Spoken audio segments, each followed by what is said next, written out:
শ্রী শ্রী মহানাম অঙ্গনের প্রতিষ্ঠা দিবস, তার সঙ্গে রক্তদান শিবির। এই আয়োজনে উপস্থিত ছিলেন মুখ্যমন্ত্রী ডাক্তার মানিক সাহা, উপস্থিত ছিলেন আগরতলা পুর নিগমের মেয়র দীপক মজুমদার সহ অন্যান্যরা।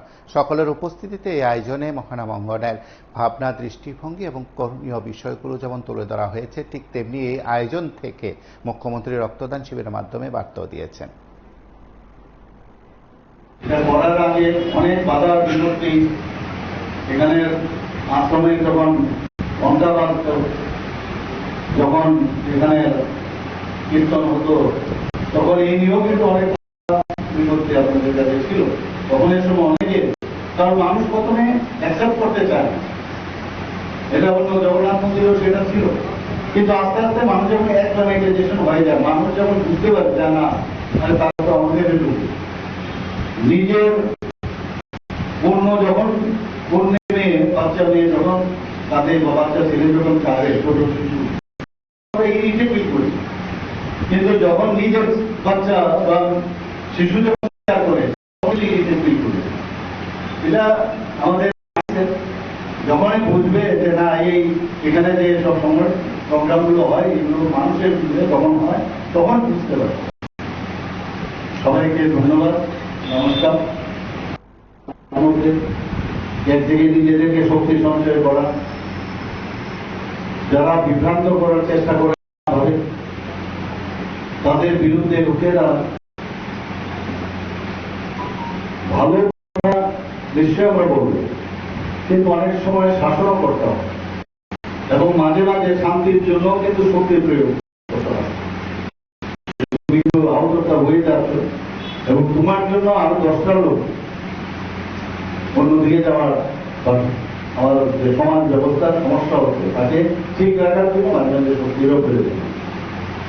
এবং এগুলো কিন্তু আমাদের ভারতবর্ষে সেগুলো ছিল, আমরা হারিয়ে গেছি। সবাই জানেন, মোগলরাও এখানে রাজত্ব করেছে, ইংরেজরাও রাজত্ব করেছে, এবং এই ভারতবর্ষকে সবাই এটা বলতো যে সোনার পাখি,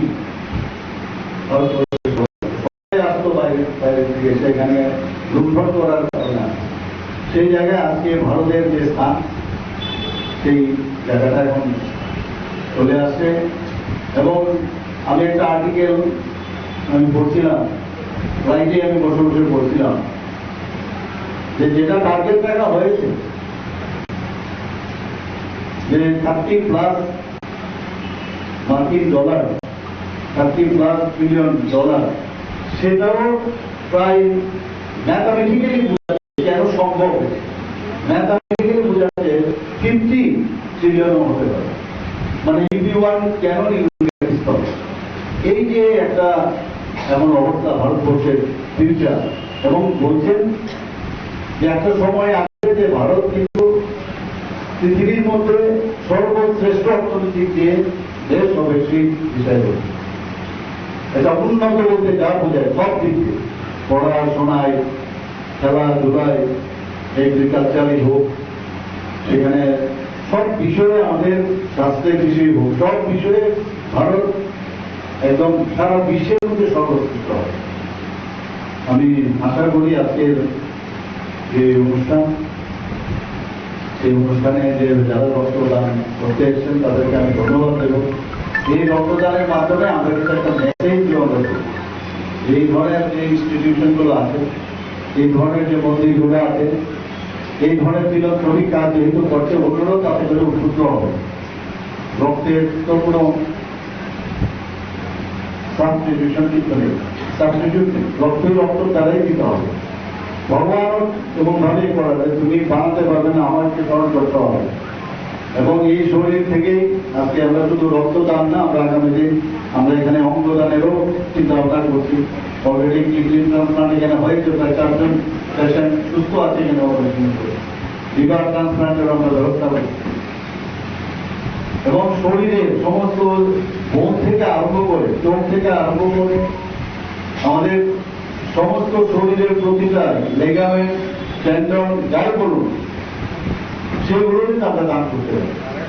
এই বিষয়গুলো নিয়ে আপনাদেরও এই আশ্রমের মধ্যে আলোচনা করার ধার্মিক বিষয়ে তো আলোচনা করবেন, কিন্তু সেই বিষয়গুলো আলোচনা করা দরকার। এইচআইভি ইনফেকশনের বিষয়ে আপনারা আলোচনা করুন, অ্যাওয়ারনেস দরকার, এডিকশনের বিষয়ে কথা বলা দরকার। ইন্টারভেনাস ইনজেকশনে আমাদের ত্রিপুরাতে বহু ছেলে মেয়ে, কম বয়সে যারা ছেলে মেয়েদের মধ্যেও এখন এইচআইভি ইনফেকশন হচ্ছে। এবং আমরা জানি এইচআইভি ইনফেকশন যখন আমাদের একবার হয় সেটা কিন্তু শরীর থেকে আর যায় না। তো তার জন্য আমাদের যে ভাইরাল লোড শরীরের মধ্যে আছে সেটাকে যাতে কমানো যায়, যাতে করে ও নর্মাল লাইফ লিড করতে পারে, সেই ব্যবস্থা। যারা নেশা করছে তাদেরকে আমরা ওরাল সাবস্টিটিউট থেরাপি, আমরা ওএসটি, আমরা ব্যবস্থা আছে বিনা পয়সায় দিচ্ছি আমরা। এগুলো আপনারা যদি বলেন মানুষ আরো শুনবে, এবং সেগুলো যদি সেবন করে তাহলে কিন্তু ওই ড্রাগস নেওয়ার কারণে যে সমস্যা হয় সেই সমস্যা হয় না। কিন্তু সেই রকম ভাবে তার যে সেন্ট্রাল নার্ভাস সিস্টেমে যে ধরনের একটা আবেগ সৃষ্টি হয় সেটা থাকে।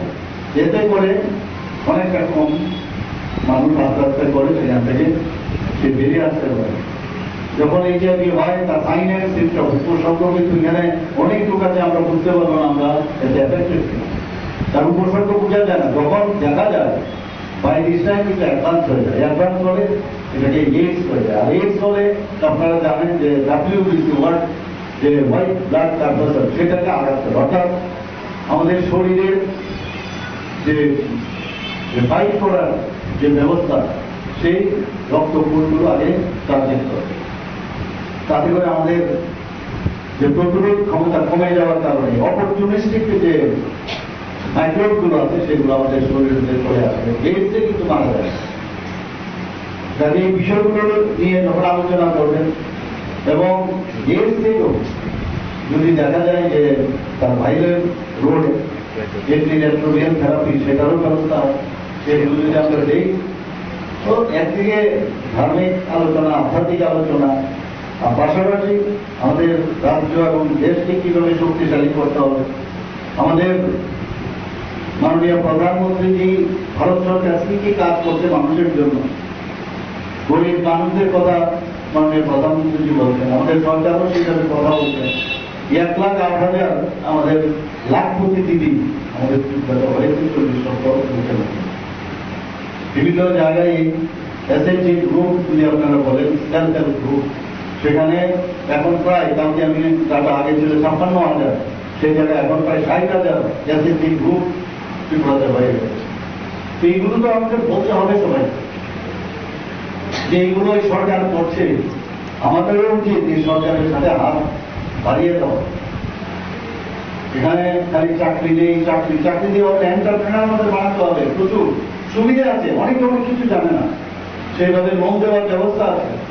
সেইগুলো নিয়ে আপনারাও যদি এই বিষয়ে আলোচনা চক্র মাঝে মাঝে করেন, রক্ত দেওয়ার ক্ষেত্রেও আলোচনা করবেন। রক্ত দিলে খালি আসলাম আর আমরা ব্লাড ডোনেশনের ব্যবস্থা করলাম, তার আগে একটা সেমিনার হোক না, সেই সেমিনারে রক্ত দিলে কি কি বেনিফিট সেই বিষয়ে আলোচনা হোক,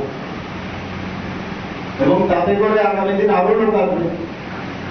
তো এইরকম একটা আলোচনা চক্র থাকা দরকার। সামাজিক যে ন্যায় বিচার, সামাজিক যে রাস্তা, যে রোড ম্যাপ, সেভাবে যদি আপনারা আমাদের সরকার যেভাবে করছে তার সাথে আপনারাও এই বিষয়ে অপারেশন করে সেইগুলো যখন বলেন আমাদের কাছে, যদি আপনারা সেই আলোচনা আমাদের কাছে রাখেন, আমরা নিশ্চয়ই সেগুলো দেখি, তাহলে একটা জাগরণ, একটা গণ আন্দোলন আমার মনে হয় হিসেবে।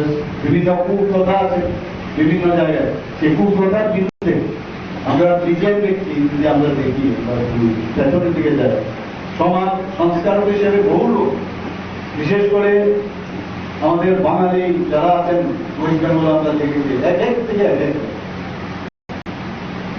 আজকে এখানে মহানাম অঙ্গনে আমরা সবাই জানি যে কিভাবে এখানে উনি দেশের জন্য, মানুষের জন্য কাজ করে গেছেন। আমি মনে করি যে এই ধরনের এটা একটা উৎসব, ফাউন্ডেশন ডে ঠিক আছে, কিন্তু সেটাকে সামনে রেখে আপনারা একটা উৎসবের সেখানে ব্যবস্থা রেখেছেন। এখানে সেক্রেটারি মহোদয় বলেছেন যে যারা এখানে পেশেন্ট নিয়ে আসেন বাইরের থেকে তাদেরকে থাকার ব্যবস্থা করেছেন, কম পয়সায় থাকার ব্যবস্থা, কম পয়সায় তাদের প্রভাব দেওয়ার ব্যবস্থা, সাংঘাতিক ভালো কাজ।